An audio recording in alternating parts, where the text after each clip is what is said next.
Choosing to take former Conservation Reserve Program land out of permanent vegetation and put it back into crop production can have many detrimental impacts on area wildlife. However, if a landowner decides to develop that land for wildlife enhancement, then he could very well see some increased land values and additional income potential in the form of hunting and fishing leases.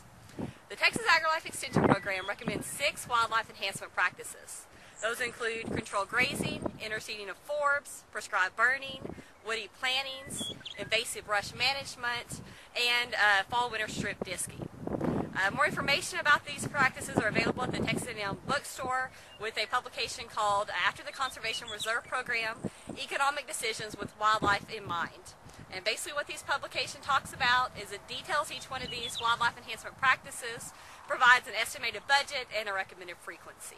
It may seem a little cost prohibitive at first when you think about developing former Conservation Reserve Program land for wildlife. However, there's several government cost share programs available out there. Some of the ones that I can think of are the Grassland Reserve Program, the Wetland Reserve Program, which that's a program that you can only take advantage of if you have an existing playa lake on your Conservation Reserve land, and then finally the Wildlife Habitat Incentive Program. So any of these programs can help you offset these wildlife development expenses.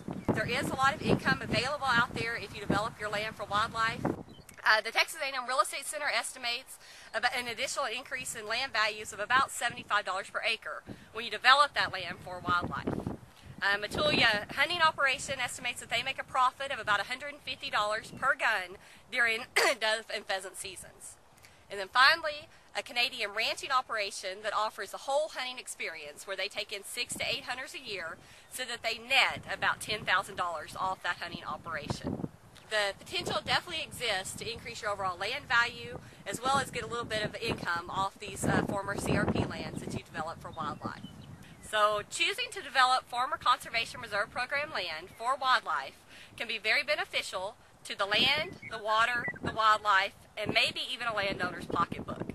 However, before a landowner chooses to do this, he needs to do a careful economic analysis in the form of partial budgeting to look at the benefits of developing land for wildlife versus the expenses incurred.